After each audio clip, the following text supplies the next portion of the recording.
Polygamous sect leader convicted of abuse charges after girls found in trailer on Arizona highway. Add AP News as your preferred source to see more of our stories on Google. Add AP News on Google. Add AP News as your preferred source to see more of our stories on Google. Share Phoenix app. A polygamous sect leader already serving a 50-year federal prison sentence for orchestrating sex involving children was convicted Friday on state child abuse charges after girls were found in an unventilated trailer he was hauling through Arizona. Someone alerted authorities about the trailer in August 2022 after seeing small fingers reaching through gaps in the doors. Police stopped Samuel Bateman's vehicle as he was driving through Flagstaff and found 3 girls inside, who were ages 11 to 14 at the time. The trailer was enclosed with a makeshift toilet, a sofa, and camping chairs. In the federal case, Bateman was convicted of coercing girls as young as 9 to submit to sex acts with him and other young adults, and for scheming to kidnap girls from protective custody,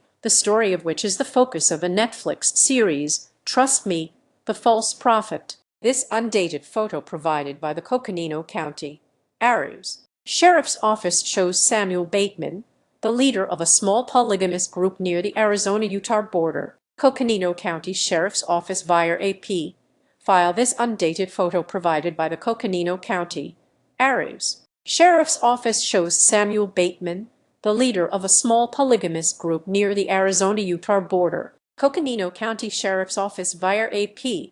File. Add AP News on Google. Add AP News as your preferred source to see more of our stories on Google. Share Facebook. Copy link. Copied. Print. Email. X. LinkedIn. Blue Sky. Flipboard. Pinterest. Reddit. Read more. Bateman previously claimed to have more than 20 spiritual wives, including 10 girls under the age of 18. He testified in his own defense in the state case, telling jurors he would never harm the people he loves. He acknowledged during cross-examination that he knew the girls were in a hot trailer for hours and the ventilation wasn't good, but downplayed the conditions. "I just trusted myself as a driver," he said. "I asked God to bless me every time we hopped in that vehicle." He claimed he thought the girls had gotten out when they stopped. He said he was as shocked as could possibly be when he learned that they were still inside when he was pulled over. Read more. During closing arguments, prosecutor Eric Rachensky told jurors it's common sense that you don't carry people in a trailer designed for cargo on a hot day with no ventilation.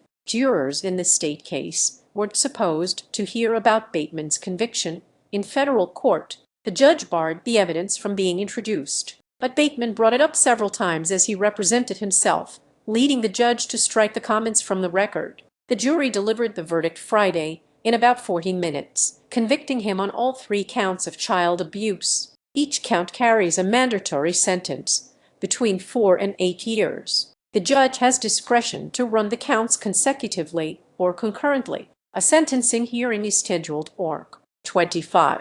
Sign up for Morning Wire.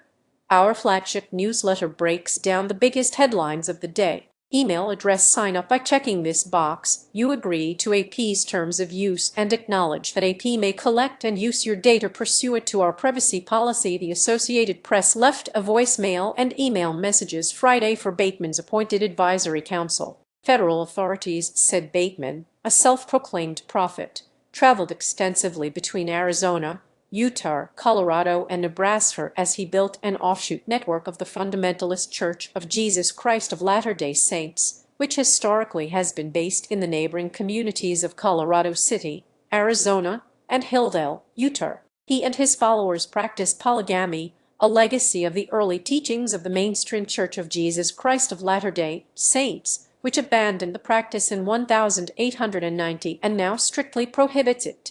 Bateman was one of the trusted followers of Warren Jeffs, who previously led the sect and is serving a life sentence in Texas for sexual assault of children. The influence of the polygamous sect has waned significantly over time in the towns where the sect has historically been based. In 2017, a court order placed the towns under supervision, excising the church from their governments and shared police department. But the area has since transformed so quickly that they were released from court-ordered supervision last summer, almost 2 years earlier than expected. Practicing sect members are now believed to account for only a small percentage of the town's populations.